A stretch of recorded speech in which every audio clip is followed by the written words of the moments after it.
小暖。我们的民主之所以现在正在走向某种程度的灭亡，是因为随着新科技的发展，我们并没有和民主一起演进，而我们的民主也并没有进行到更新。在传统的过去的管辖范围里面，我们并没有把这个新的科技发展的内容囊括进到我们民主的范畴里面。这其实并不是一个很激进的说法。在美国华盛顿特区的 Jefferson Memorial 这个地方，它上面就写到说，每30年宪法其实就必须要更新一次。那如果没有更新的话，会导致民主的败坏。而非常有名的这个，他有可能是台湾里面最重要的政治哲学家约翰杜威，他也特别讲到，民主是一个需要被不断更新的事情，但我们在过去的这段时间却忘记了这件事情。科技、创新、娱乐，各种新奇有趣都在宝博朋友说。嘿，你听宝博朋友说了吗？Hello， 欢迎来到宝博朋友说，我是葛如君宝博士。哇，今天又是圆梦的一集啊哈！现在坐在我面前呢，就是以市场机制促进公共利益哈，号称21世纪最深刻的民主经济思考的一本书《激进市场》的作者 Glenn Weil 哈，非常开心他首次的莅临台湾，就接受我们的邀请，来到宝博朋友说的节目当中，要来聊聊他对民主的见解与分析。当然，这也是久违的双语访问啦，谢谢我们的好朋友 Vivian 担任这一次的翻译，马上就来欢迎今天的大来宾 Glenn Weil。I'm so delighted to be here. Hi to everyone. This actually is my second visit to Taiwan. I was here 13 years ago on my honeymoon. And I've already had my first shijia, which is my favorite fruit in the world. You can't get it in many places other than here. So, and it was delicious. So great to be here. 这是我第2次来到台湾，上一次其实是好几十年前到这边来度蜜月，然后那时候就试过释迦这个水果，然后就爱不释手。啊，真的是可以说是他刚刚说是世界上他最喜欢水果或者是食物之一啦哈，真的很棒。那我先简短的介绍一下哈 ，Glenn Weil 哈，微软研究院的首席研究员哈，耶鲁大学法学院与经济学系资深访问研究员哈，曾经担任芝加哥大学经济学系的助理教授 ，Sloan 哈，这个史隆商学院的研究员，秉持着各种精神呢，这个多管齐下啦哈，去追求很多理论跟实务上的一些构想，写了非常多的论文，然后做很多的公众著述哈。从政策制定者的交流到创业，然后实践研究，那以及创建了这个所谓的 Radical Exchange 的一个 movement。那现在呢，也进化变成了是 Plurality 的一个 Institute。那他写的一本我自己都觉得非常棒的书，然后也在节目当中介绍了非常多次，叫做《激进市场》。那全名叫做《激进市场战胜不平等：经济停滞与政治动荡的全新市场设计》哈。那接下来他也正在撰写一本书啊，跟唐凤 Audrey 以及这个 Plurality Community 啊，就是这个多元宇宙的社群正在合著的一本书《多元宇宙协作技术与民主的未来》，也即将要推出。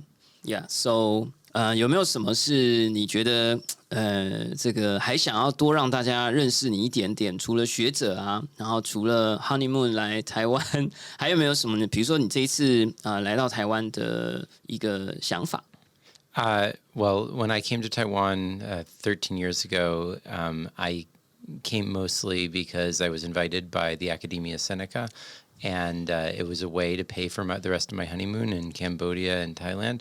But in the end, Taiwan was our favorite place that we went to. It was an amazing place then. It's become an even more amazing place since then. I'm really delighted to be here. I think in so many ways, Taiwan is the most successful society in the world and a model for the rest of the world.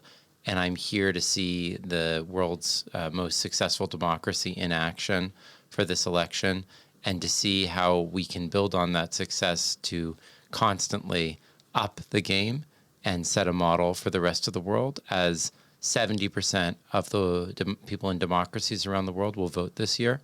We have to bring the stories of what Taiwan has achieved around the world. So thanks for being my teacher. and for having me here. And let's see what together we can do to advance the future of working together democratically.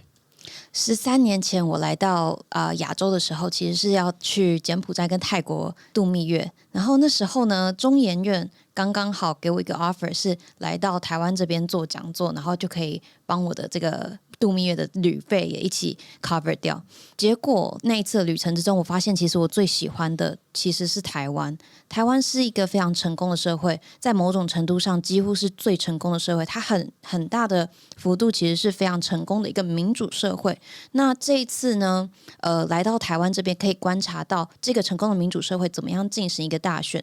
那同时，我们也很希望可以透过观察这样子的模范，来看看未来怎么样让全世界的民主社会跟着一起提升。今年这世界上70%的民主国家、民主政体都要进行投票。那这次来到台湾，我们要怎么把台湾的故事带到世界上面去？那跟着台湾学习，让其他人也一起接近台湾。也把这样子的东西当作是奠基我们未来民主经济发展的重要基石。其实就像 Glenn Well 所说的哈，其实我们现在录音的时间是2024年1月8号哈。那当然，这个我们距离选举时间不算太长了哈。刚刚 Vivian 就问我说，会不会对台湾选举结果很紧张？我觉得当然啦，很 exciting 哈，但是也很 exciting， 可以跟 Glenn Well 在这么重要的时刻，彼此也来聊一聊这个对全世界的民主来说最重要的一年。那2024年呢，就像 Glenn Well 所说，全世界有40多个国家将举行70场选举哈，全世界有1半以上的人口都会受到这个选举年的影响，可以说是历史上最大规模的哈。那地缘政治的动态或者是各个国家的状态都会改变，包括非洲有15个国家，美洲有9个国家，亚洲11个国家，欧洲20个国家，大洋洲有4个国家，以及欧盟和联合国的安理会可能都会有选举，当然还有我们这个我录音的时间几天之后的1月13号的台湾，当然播出的时间呢已经选完了，大家不知道觉得怎么样呢？哈，以及11月即将来临的，我如果没记错的话是美国的总统大选，我们的民主到底面临了什么样的问题？有什么样的一个机会？这也是我们希望在这一集能够简短的跟 Glenn Well 聊聊的地方。Yeah, so the first thing to notice is that, yeah, there's this coincidence. Some countries have 3-year election cycles, some have 7 years, some have 4-year. Somehow they all line up on this year. So this is the year of democracy. But it's also the year of generative AI, which happened last year. And now it's all maturing. So we're going to see what consequences that has. For good and for ill. It's a danger, and many have talked about this, misinformation, attacking voter rolls, impersonating people, etc. And it's a huge opportunity because we've seen in Taiwan all the ways in which digital tools can help diffuse those social problems, can help people reach consensus, can help people reach to better facts, to vote in different ways. So all of these possibilities are live this year. And every country has challenges, but more importantly, every country has the chance to realize that democracy is much more like technology than it is like a tired debate. There are so many areas to advance. Taiwan is ahead of the world in so many practices, and in some places it's behind the world, and in some places the world has many more things to do that it hasn't done. And I hope that Taiwan can continue along every dimension, not to rest on its laurels, but to continue to set a better and better example. Microsoft didn't make Office and then declare victory. It had to make Internet Explorer. It had to make the cloud and generative AI. And I hope that we can iterate as fast and improve as much on democratic institutions as the technology industry has on computers, and that Taiwan can make this a leading export industry. It's already perhaps the leading export industry for computers. And the next great export industry is democratic innovation. 今年是很特别的一年，它其实是个民主之年。有一个很大的巧合是，每个不同的国家民主政体，它都有不一样的选举周期，3年、4年、7年等等的。但是刚好这些数字都在今年碰上了。那今年呢，除了是民主之年之外，也是生成式的人工智慧之年，从去年开始慢慢发展出来的。生成式人工智慧为我们社会带来挺多的危险，那这些危险包含不实资讯或者是人的资料被不当的运用，但它同时也为我们带来不一样的机会。而这个机会呢，它在于我们发现科技的工具其实可以帮我们去处理这些问题。那这些科技工具可以处理的问题包含做资讯的查核，不管是投票系或者是到那个投票系统的更新，或者是让大家可以有更好的系统。所有的民主政体，他们现在都站在一个危机和机会的临界点，大家都有机会，而台湾走在非常的前面，是可以引领大家往这个方向去往前进的。台湾现在已经是电脑的主要的出口国，那我们是不是未来可以成为一个民主科技工具的主要出口国，让大家以我们为榜样？就是未来我们可能不只能输出我们的 IC 晶片科技产品，我们也希望能够输出我们的民主的解决方案了哈。这段时间其实就像 Glenn Weil 所说的 Generative AI， 然后很多的这个 Crypto Web3 甚至接下来还有 Robotics，一直让我想到1960年代60s 那个时候我们有 Sputnik 这个有卫星有人类登陆月球，有电晶体的这个成长，跟这个网络的这个 Internet the first Internet 的一个连接。从这个角度来看，我们好像又回到了一次爆炸性成长的一个过程，去了解过去，也许可以帮助我们理解未来。所以我们也想知道一下民主的过去哈，就是说在过去的这段时间，在你的书里面好像有提到一些在美国的民主。可能有些好的例子，可能有些不好的例子，甚至是选举的方法其实有一点失灵，或者可能会造成大家投出来的人并不是接受度最高的，能不能跟我们分享一些在民主这个角度，或者是投票的制度，在美国有没有一些什么例子可以跟我们分享的？I think that part of the problem we face are the new disruptions of particular tools or the ways in which things are organized. But there's something more basic that's going on, which is that technologies reshape the way that we interact with each other. When the radio comes in, people who never talk to each other are talking to each other. When the railroad comes in, people who were not connected to each other are connected to each other. So the ways in which we are interdependent evolve with the technology. And what democracy means is actually that the things that link us together, we govern them together. And so it's simply impossible. Democracy always will be dying as long as technology advances. Because only if we hold the ways in which we're interdependent with each other fixed, can any fixed democratic institution be democratic. No one would say that a country where 5% of people have the vote and everyone else is disenfranchised is democratic. And yet, because of the ways that technology creates new interdependencies across countries, within countries, and those don't line up with the jurisdictions that we've historically set down, it's natural, it's inevitable that democracy will die.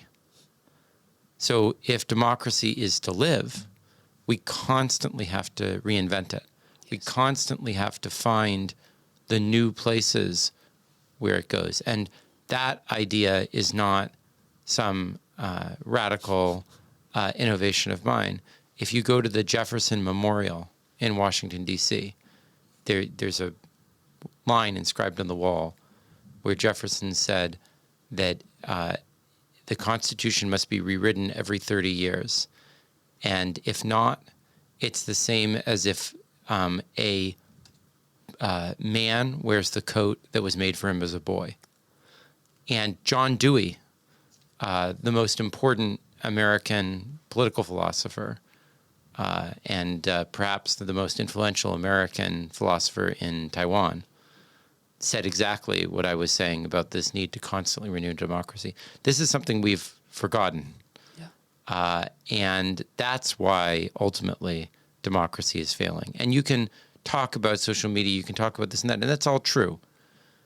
But it's true because we've defaulted on the responsibility to remake democracy to adapt to what we are capable of. And we've let everything else run ahead and democracy lag behind. And so, of course, it's dying. 其实现在有非常多的具有破坏式创新的工具出现，科技它是可以改变人跟人彼此互动方式的东西。举个例子来说，在广播出现的时候，其实很多本来没有办法和彼此互动或是接收到的资讯，都因为这个技术而被那个桥梁搭建了起来。人和科技是彼此连接在一起的，和科技连接的人们必须要一起去治理这样子的技术。我们的民主之所以现在正在走向某种程度的灭亡，是因为随着新科技的发展，我们并没有和民主一起演进，而我们的民主也并没有进行到更新。在传统的过去的管辖范围里面，我们并没有把这个新的科技发展的内容囊括进到我们民主的范畴里面。这其实并不是一个很激进的说法。在美国华盛顿特区的 Jefferson Memorial 这个地方，它上面就写到说，每30年宪法其实就必须要更新一次。那如果没有更新的话，会导致民主的败坏。而非常有名的这个，他有可能是台湾里面最重要的政治哲学家约翰杜威，他也特别讲到，民主是一个需要被不断更新的事情，但我们在过去的这段时间却忘记了这件事情。那其他所有的发展都被摆到民主前面，那民主势必是会被留在后面，甚至导致可能的灭亡。民主的制度要一直更新，否则可能会遇到一些我们大家不想看到却出现的结果。在Radical Markets 这本书里，我一直印象很深刻，有提到萨卡都哈，就是美国有一个例子是有川普第一次当选的那一次的选举。那在书里我记得也有提到台湾作为一个例子，是2000年的时候，台湾的总统选举，也是所谓的三方选举人。那好像导致了这个结果，其实大家很意外，但是在投票的制度，或者是从经济学家的眼中，觉得这个其实是可能是民主制度没有更新所带来的结果。是不是有一些什么样的具体的案例是在你的心里是会想要跟我们分享的？它也许证明了民主的好处，它也许也证明了民主需要被更新的迫切性。So this thing can go two different ways. One possibility in the first past the post system that the U.S. and Taiwan share, more or less, is that there's just two parties. And when there's just two parties, you can end up in a circumstance where everybody hates both of the candidates, and yet you vote for one to keep the other one out. That's what happened with Donald Trump and Hillary Clinton in 2016. And of about 20 candidates that ran in the primaries, they were like the most net unpopular of the candidates. And yet, because of these logics, they ended up winning. So that's one outcome. And another outcome that you're seeing this year in Taiwan is that you end up with more candidates, but then the person who's elected is not necessarily the person who, if they'd been running against the other one, would have won on their own. So neither of those is particularly a great outcome from the perspective of how we think about democracy, and neither does a great job of encouraging genuine diversity, really interesting new candidates, new ideas to enter the space. Plurality is all about that. It's all about ways that we can find tools that simultaneously generate something that everyone can accept, but also encourage more novelty, more diversity. And there are voting rules that have been developed and that are being, increasingly tested in the United States in local elections that avoid these problems.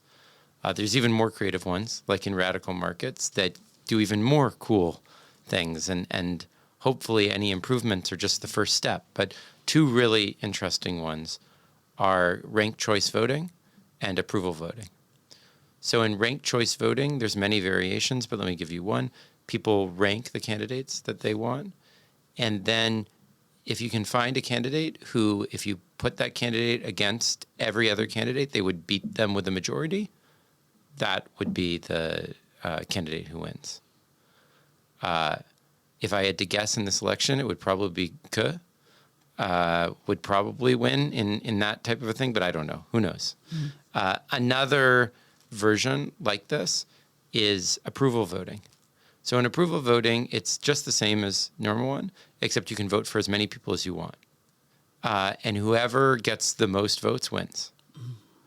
And then you don't need to worry about spoiling one with the other. So that both of these rules, on the one hand, allow for a candidate to be elected who has more consensus around them. And on the other hand, they make it much safer for more parties to exist, because more parties coming into existence doesn't undermine the existing parties. It doesn't lead to a fractured or strange outcome. It just adds more choices for the voters. Now, quadratic voting, which is a more advanced technique that we could talk about, has even cooler properties like this. But even these would be a huge advance, and have been a huge advance in places like Maine and New York City that have tried them. 我们过去的民主政体里面，通常都是有两个政党，台湾跟美国都是如此。那现在我们发现的问题就是，大家其实都只是试着要投给一个比较没有那么不喜欢的，然后来让另外一个可能比较喜欢一点点的人选上。那以美国的大选来说，20个参加初选的人，就最后被选上的却是大家其实真的都不太喜欢的人。那这就是我们现在民主制度产生的一个问题。那今年以台湾来说的话，其实有好几个候选人，比过去都还要多一些。那被选上的人，可能也不会是整个社会多数人都特别喜欢，或者是共同支持的。但是这样子很多的选举的候选人，其实也是促进了整个民主社会的多元性。在多元宇宙里面，我们希望的就是可以透过科技工具来帮助达成这样子的多元性。那我们其实可以看到，在美国或者是不同的在地的选举里面，已经有出现了一些蛮酷的方式。第一个可能是排名选择的制度 rank choice。 那这个方式呢，其实是你把你的支持的候选人排名出来，然后大家去综合评比出大家可能相对喜欢或者是更有共识的候选人。那另外一个有出现的叫做 approval voting， 是它的概念其实是你可以投给很多个人，然后你投票的人数没有上限。那这两个投票方式呢，其实都是确保大家可以取得更多共识，那也有更多政党可以参与在整个民主的环境里面，那所有的选举人也可以有更多的选择。那其实我们还有更进阶的工具，像是平方投票法，那我们之后可能可以再讲到这些。但这边想要讲到就是，其实是有机会创造出这些不一样的技术来帮助大家去做选择的。其实我想刚刚的讲到这个投票的历史在台湾，如果你经历过2000年或听过这个故事，你可能比较容易理解，就是大家可能会因为了讨厌特定的某个人。为了不要让他上，所以去投一个自己也许也没那么喜欢，但是他可以让那个讨厌的人不会上的这个选择，最后投票出来的结果会变成那一个当选者并不是社会每一个人或大众的最不反对的那一位候选人当选。好，这个制度其实很可能。在非常多的学术的研究里，都发现了可能会有这样的缺漏。好，那所以我在看到Glenn Weil 的书，在讨论这个问题，加上我自己作为台湾人经历过这样的一个故事，包含我们现在2024年的选举，可能也会出现类似的结果。我会非常非常的有感觉。那也是我为什么这么喜欢 Glenn Weil 的各种论述跟相关的书籍。那我们回到台湾，就是我也关注到像这个 Vitalik 也经常来到台湾，然后这个 Glenn Weil 作为我非常喜欢的一本民主讨论的书籍的作者，也亲临台湾。那在书里面也提到像 V 台湾这样的案例，或者2000年的台湾总统选举。能不能告诉我们，在你的心里，为什么台湾如此重要？台湾是重要的吗？但是也许这是真的。那台湾为什么如此的重要？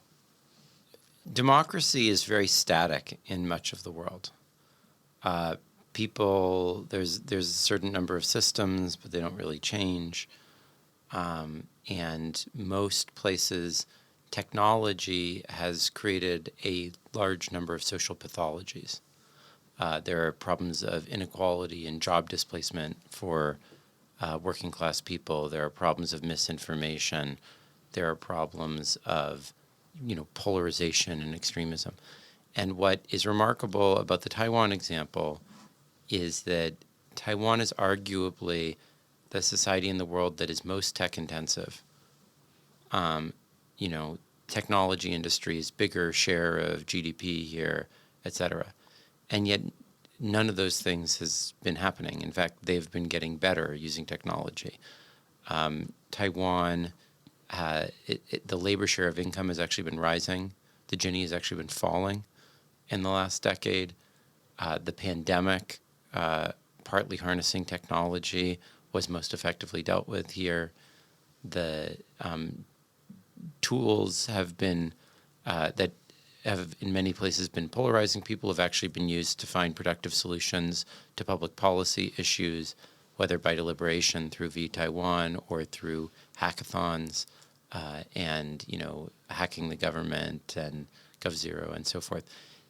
These examples only touch a relatively small part of Taiwanese society, but you don't need to touch that much in order to get a huge improvement in the civic outcomes, especially when there is, more than anywhere else in the world, infusion relative to the population of mis and disinformation.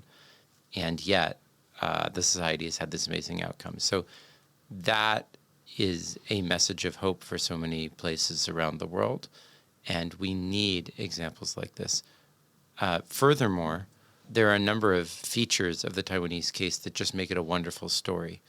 The story of Audrey as a transgender minister, the story of dealing with authoritarianism, and the way that speaks to people in the United States and in Europe across political divides that usually stop conversations about progress.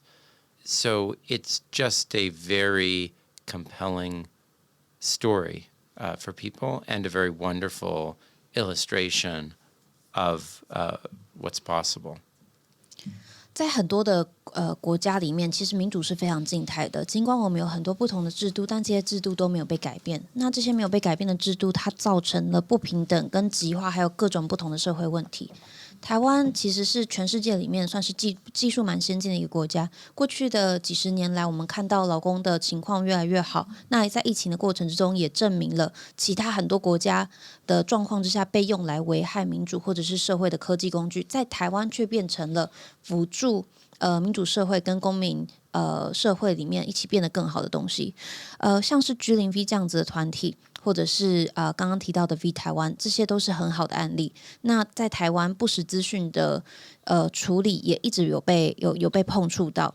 那其实这些不同的案例都为各个不同地方的民主政体带来很多的希望。那在另外一点来说的话，台湾这边唐凤是首位跨性别的部长。这本身就是一件非常激励人心的事情。那同时，台湾又有很多对抗威权主义、各种不同威权的故事，还有正在进行中的叙事。对美国来说，其实大家已经停止讨论任何的进展很久了，所以回头过来看到台湾这些不断往前进、不断奋力抗战的这些精神，其实是非常吸引人的。其实我也非常感动啊，就是台湾在这段时间也走得很远，但是我想最后也会好奇，就是说台湾其实感觉在各个领域都是有一点两极化的发展，在民主也是这样的。我们有非常先进的 G0V， 我们有非常科技的数位部长，但是我们也有相对很原始的投票方式，时间非常的短不到1天的时间，然后每个人必须拿着选票走到实体的地方来投票。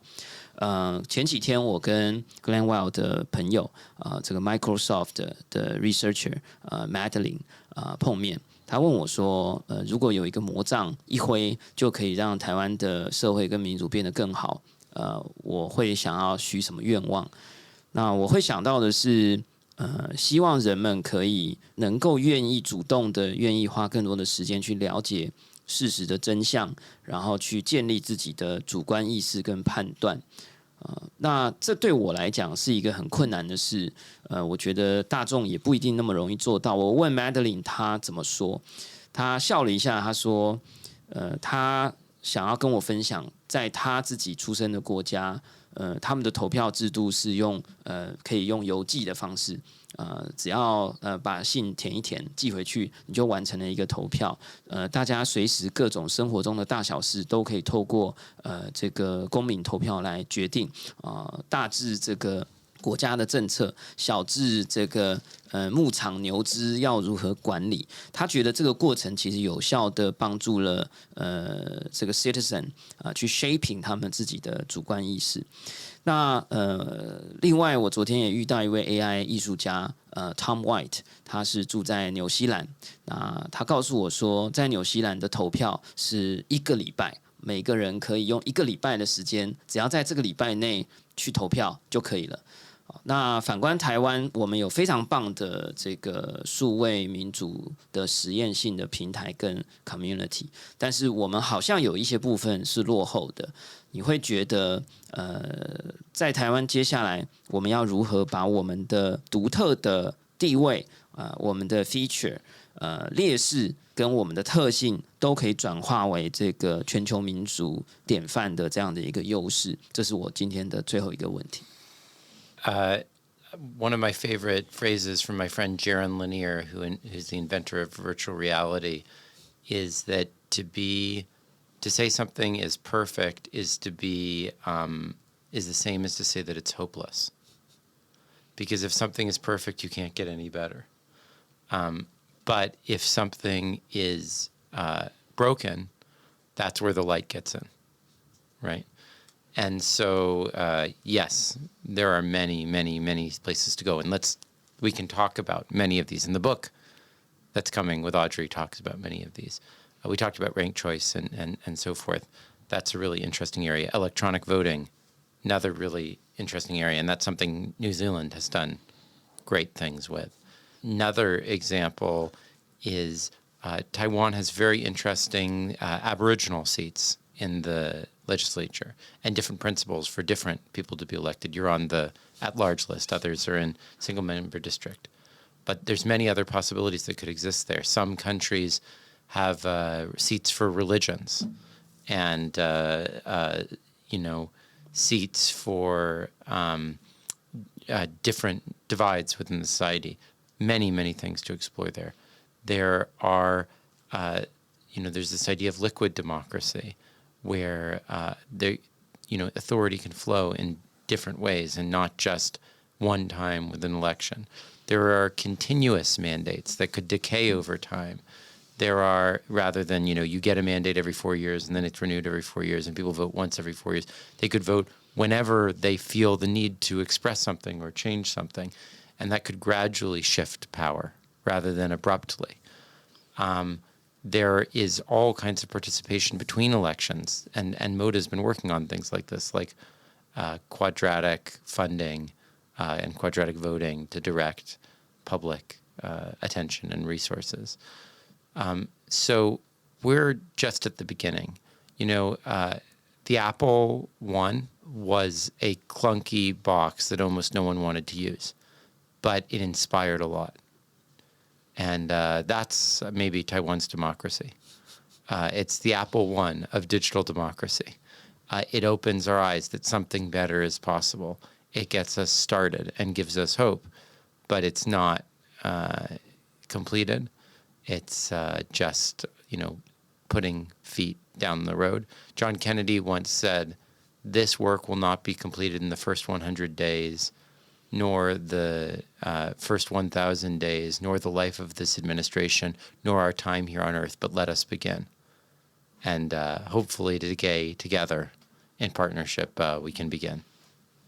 我的一个朋友，他是 VR 的发明人，他有说到一句非常发人深省的话，是如果说每件事情都是完美的，那就是没有希望，因为只有不完美的时候，才会有光可以透进去的地方。尽管台湾的民主制度不完美，很多这些光可以透进去的地方，其实是我们在书里面即将会探讨到的。那以台湾来说，其实也有非常多有趣的概念，比如说像原住民的席次，或者是像无任所，或者是政党席次这样子的东西，都是很有趣的机制。那在其他国家里面，其实也有像宗教或者是不同意见的人的席次的保留，这边有很多东西可以探索。有一个概念叫做流动式的民主，它是希望促进权力是可以被流动的。我们不是每几年投一次票，而是感觉到有需要的时候就去投票，就让大家去做决策，让决策的东西变得更跟着我们的需求走。台湾的数位部现在其实也开始做蛮多有趣的事情，包含平方投票法、平方募资法等等的实验。那这些其实都只是开始而已。我们回来看看iPhone 第一代最开始被发明出来的时候，它其实就是一个重重的盒子。那也许台湾的民主现在就是在经历我们的 iPhone 第一代的时代。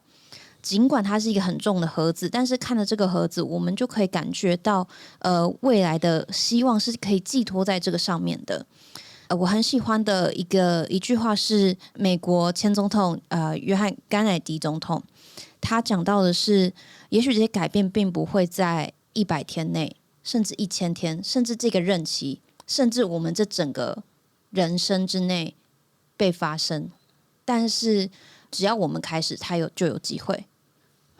真的非常感动啊！那我想，不管台湾的民主到底是第一代的 iPhone 还是第一代的苹果电脑，我觉得台湾能够投身作为一个非常棒的地方，然后也是华人世界的民主的先驱之地我们能够投身在下一个世代的民主的改革或者革新上面，我觉得也非常荣幸了。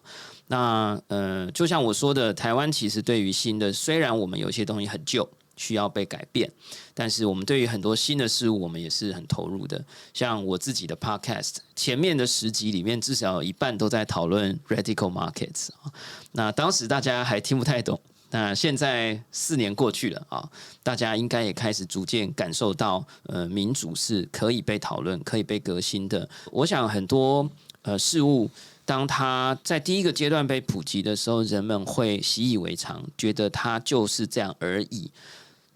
就像金钱钱的概念在过去我们认为就是这样，就是钞票，就是政府发行的。但是到了 crypto 的时代，有了 blockchain， 我们看见了钱的新的可能性，它可以被分散，它可以被用共识的方式被架构起来。那我想民主也是，民主在过去我们认为就是那样而已。但是我想听了我们的节目，或者看了这个 Glenn Wild 的书籍，或者 Glenn Wild 即将跟唐凤还有一群人一起共同合写的 Plurality 的书，还有各种概念，我相信大家也可以完整的理解到，民主也许不只是那样而已，还有更多可能的样貌。Yeah, you want to add something? Or? No, this is wonderful. Thank you so much for having me, and really looking forward to turning words into deeds and to turning a meeting into a growing friendship, bringing in more and more collaborators from around the world. So, yeah, looking forward to seeing you more frequently in my podcast. Yeah, and also looking forward to see Vivian more frequently. Okay, yeah，感谢大家收听今天的宝博朋友说，我是葛如君宝博士。如果你喜欢我的节目，欢迎点选订阅，下一集就会自动送上给你哦。不论你是在 Apple Podcast、Spotify 上、YouTube 或者其他平台听我们的节目，欢迎给我们5星评价、按喜欢、留言或者按小铃铛追踪订阅，也欢迎为这一集留下特别的鼓励哈。我们的企划、剪辑都非常的辛苦啊，为大家带来这一集这个bilingual啊，这个 hybrid 啊，这种录制的格式，那也希望大家会喜欢。我们下次空见喽，拜拜。